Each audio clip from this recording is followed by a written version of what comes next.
What's going on, everybody? Welcome back. Another video on this motherfucker right here. So, give you a little recap of last week. When you go change the slave cylinder, got the wrong one. We do have halfway the right one. A little different, but gonna make it work. End of last week, pulled the spark plugs out, pretty fouled out, so went ahead and picked up a new set. The header I ordered, supposed to be in yesterday, Friday, didn't show up. Don't even have a delivery date for it now, so that's being pushed to the back burner for now. Also, was looking for a valve cover gasket for this thing, but couldn't find one anywhere for some reason. O'Reilly's ain't got them. Well, let me rephrase that. They have them, just the wrong one. Apparently there's two different style valve covers for these 2.3s, and I guess I got the oddball valve cover, I guess. So probably frowned upon, but we'll get by using some old silicone, get it going. But this one we're just going to this week for now, we're gonna throw the slave cylinder in it, throw some spark plugs in it, get this valve cover gasket put back on, and see if we can get it to move, because I need to get it over here into the shop, but I need to get it to move first before I can get into the shop. But also got to clean the shop out first, because that thing is disgusting. So just jump right on in. All right, so first up, we're going to try to clean this valve cover up a little bit more than I already did. As you can tell, it's been leaking for some time. It was way worse than this. This fucking catch tray here was full of nothing but dirt, grease, and oil. I cleaned it up a little bit last week. I'm going to clean it up a little bit more and then clean up this sealing surface and lay some good old AC Delco silicone down on it. Ain't nothing like GM rescuing the Ford. So go ahead and clean this up real quick, get some silicone on it, and we're going to slap it back up on the motor. Alright, so I got the valve cover cleaned up some. Ran out of brake cleaner, so I resorted to next best thing. Some glass cleaner. Ammonia free. Whatever. Yeah, I got cleaned up some. Got most of the dirt and oil and everything off of it. Cleaned up the mating surfaces on it. Eventually I might repaint it, but for now, just gonna throw some silicone up on it and get it back on the truck. But good old AC Delco done let us down. The tube done broke, ripped. I'm just gonna have to give it the old fucking slide it around. I don't know how well this is gonna work, but not too well. So I'll probably just, you know what, let's just do this. Get some up on my finger, and we'll just run some around. How about that? Get it all up inside the valve cover too while we're at it, because you know, we want to seal up everything in the valve train, obviously. Just joking. But yeah, we'll play with some silicone, and I'll get back with you guys when this thing is ready to go back on the truck. Alright, so we're back at the truck.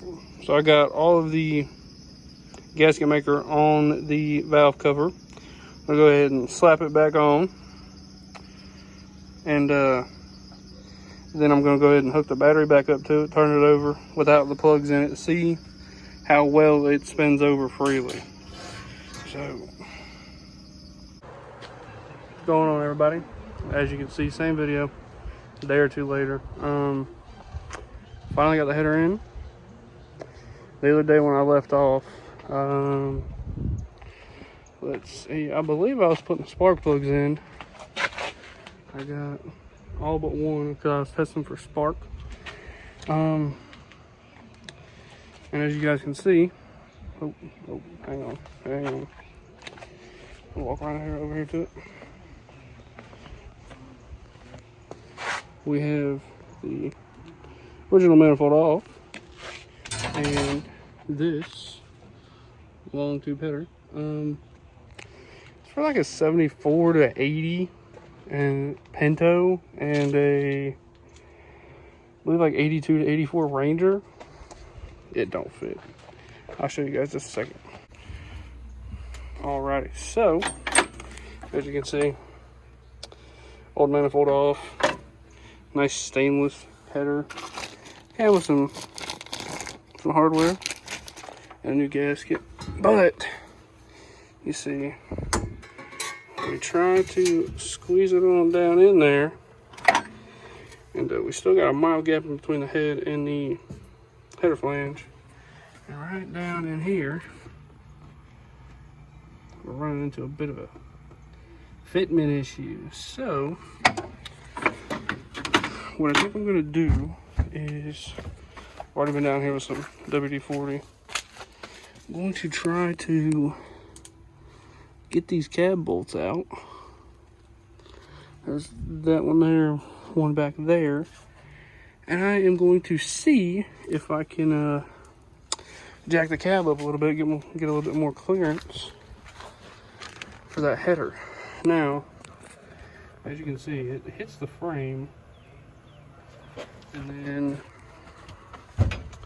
I believe it's hitting the bell housing for the transmission. So it's going to be a bit of a task to get this thing to fit.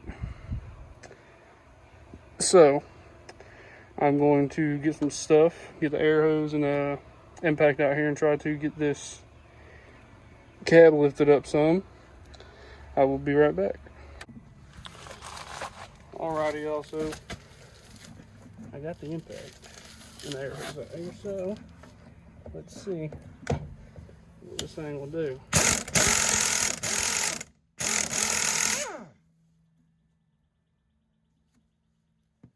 Oh, okay, it's double nutted. First nut about to come off.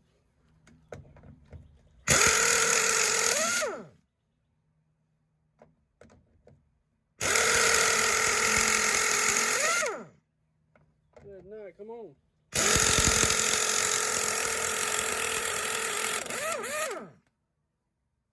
First nut's off.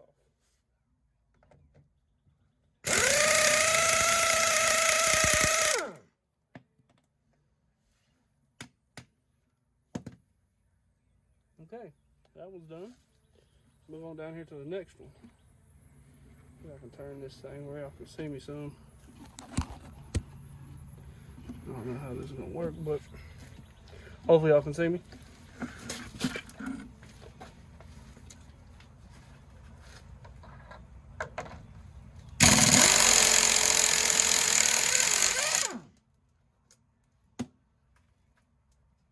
One.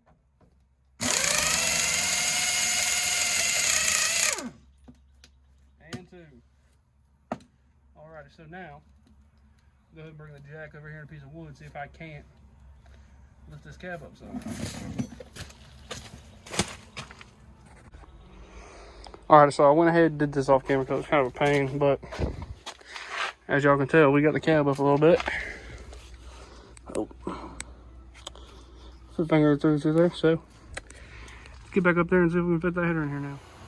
Alrighty guys, it's been a few hours since the last time I picked the damn camera up, but as we can tell, I'm missing one bolt clip underneath the truck, and I didn't even put the gasket on because I'm probably gonna have to take it back off, but it's on there. As you can see, a little bit of persuasion down there on the cab, and I'm not even gonna bother showing you guys the collector down there because it is pretty ratchet looking. So now it's 3:30. finally got the damn header on. Let's go and grab a good old slave cylinder.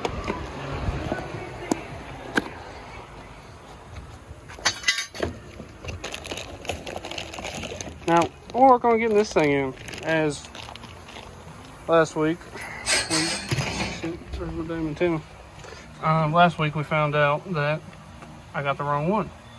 So I'm going to go ahead and get that one disconnected and get the line on this one, so that way we can see if this thing will actually go into gear now. All right, everybody, it's been another while since another update. So header's on.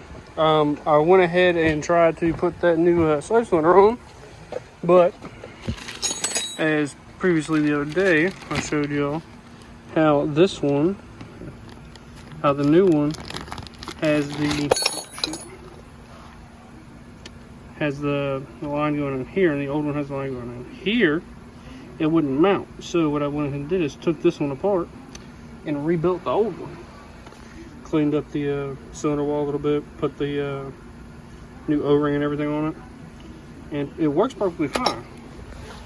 But what I'm running into now is the same thing that it's been doing. I've just been trying to fix it, find the issue.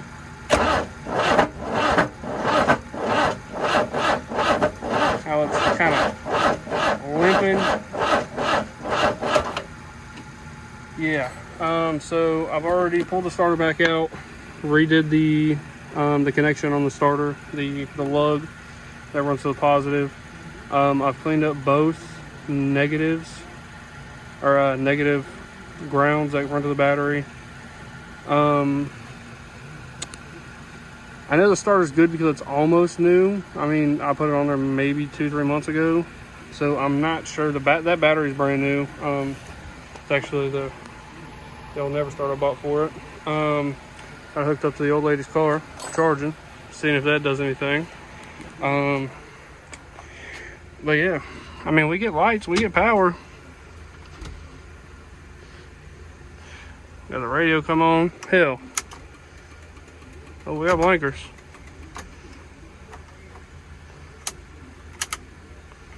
Oh man, we had wipers at some point. What the hell?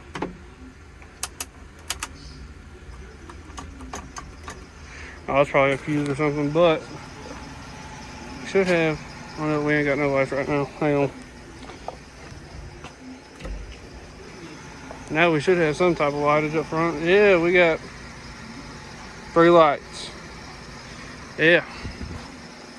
So I am going to try to maybe find some more grounds, clean up something. Other than that, I'm not 100% sure how much longer this video is going to be, but I will keep y'all updated. Well, tried pulling the belt off because I noticed that when the motor would turn over, the fan would turn, and so obviously the fan would turn, and so would the alternator. But it felt, or it looked like, the alternator would stop, but the fan would keep going. So checking to see, maybe the alternator is starting to seize up and it spins, but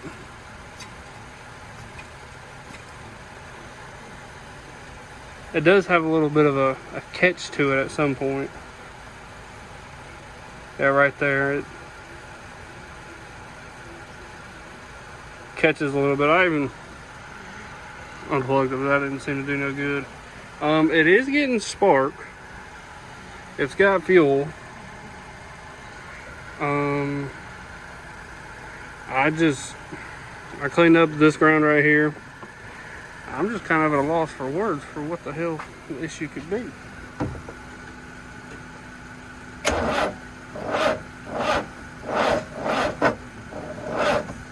I mean, you could hear it popping through the header.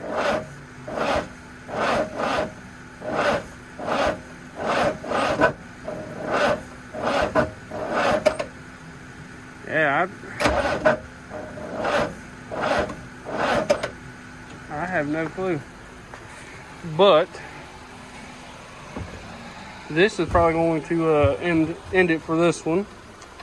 Been working on this thing all damn day just to get the damn header on and the slave cylinder and clean up these couple little grounds we got. But yeah, I'm going to do some research over the next week, and hopefully by the weekend I come up with something, and hopefully by next video this thing's running. So thank y'all for watching. Appreciate it. See y'all next week.